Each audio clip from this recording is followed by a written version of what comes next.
2, 3, 4.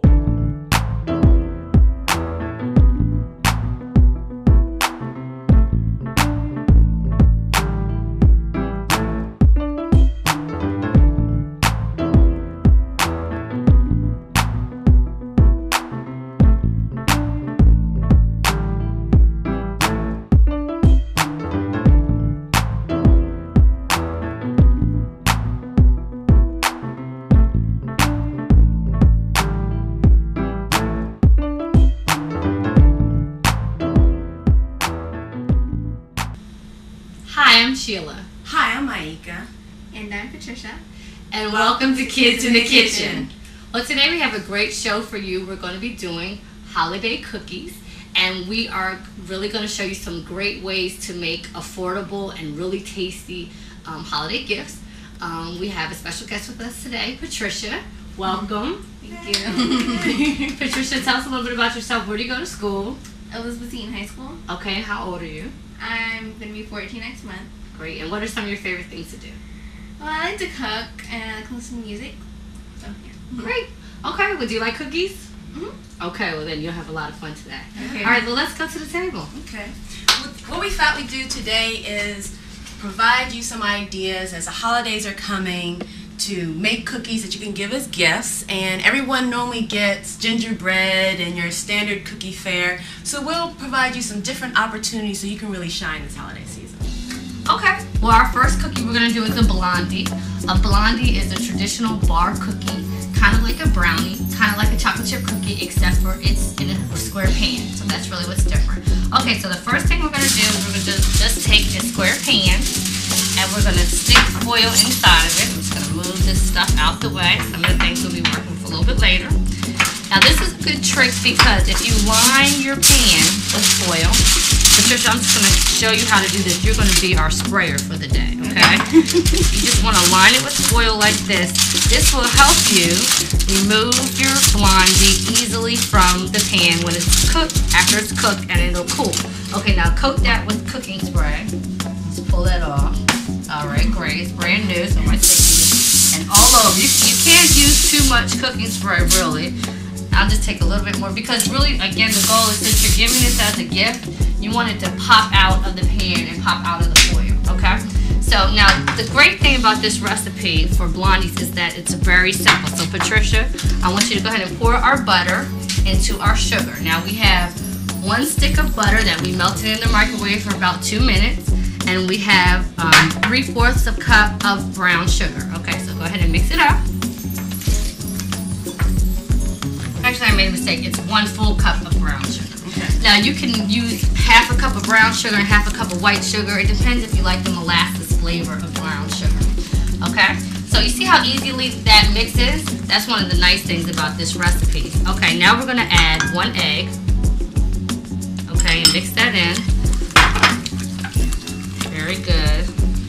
And we're going to add 1 teaspoon of vanilla.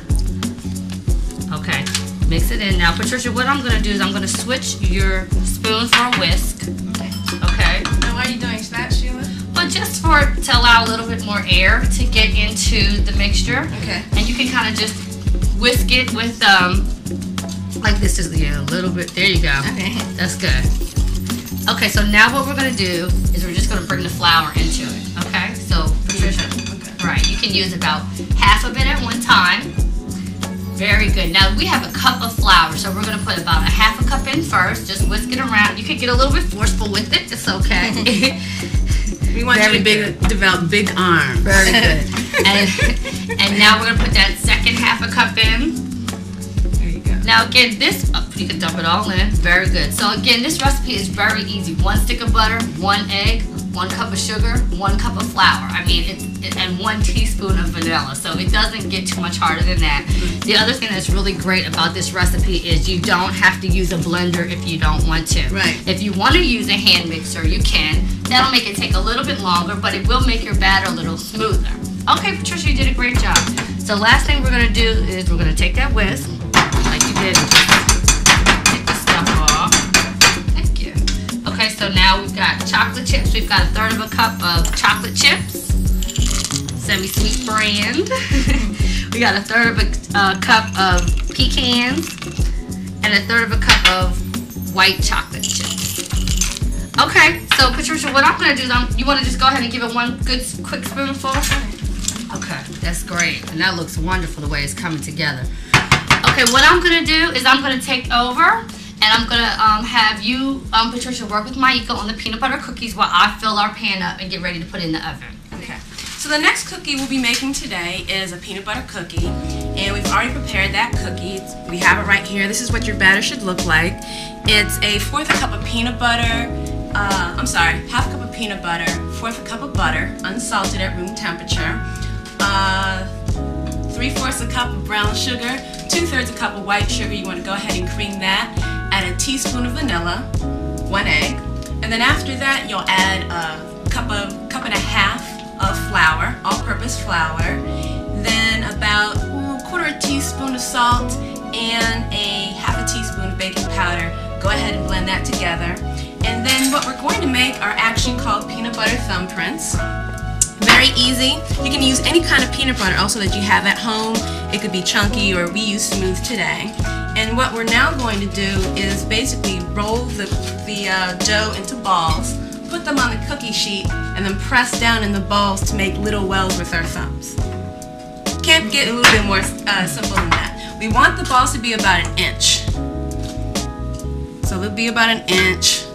So see, that's about as much dough as we'll want. Simply roll it between your hands, and then we can get about 8 easily on this cookie sheet. And that's about it. Sheila, do you want to help us too, or? Sure. Okay. It looks really simple, which again is the great thing, because when you're dealing with the holidays, you know, you have enough on your plate getting ready for, you know, family meals and getting ready for what gifts to get for your mom or dad or for the kids. So the last thing you want to have to do is, you know, if you're making food as a gift, you want it to be as easy as possible. Now, the recipes we've chosen today, most of these ingredients you will have in your house. And what we're going to do with these thumbprints after they cook, oh, this is a little bit too much, is we're going to fill the centers with a mixture of jelly. You can fill the centers with anything that you want. I'm going to make this one a little bit bigger. You can fill it with chocolate, or you can fill it with, you know, any other type of jelly. Today we'll be using strawberry. And the last thing we do before we put it in the oven is you'll take your thumb. Why don't we go ahead and move this tray so everyone can see. And you'll take your thumb and just smush down. That's the well. It'll cook up a little bit, but it'll still leave the indentation. And afterwards, we'll be filling that with jelly. So everyone just kind of want to do the thumbprints here. This is very easy. Right. Now the dough will sometimes do like, it'll break apart, so you can just push it back together very easily. We're going to continue to make our wells with these cookies, put them in the oven, and we'll be right back with more Kids in the Kitchen. And we're going to put them in at 350 degrees, just so everybody knows, and it's going to bake for about 30 minutes. So, all right, we'll be right back. Okay. That looks good. Ready? Yeah, excellent.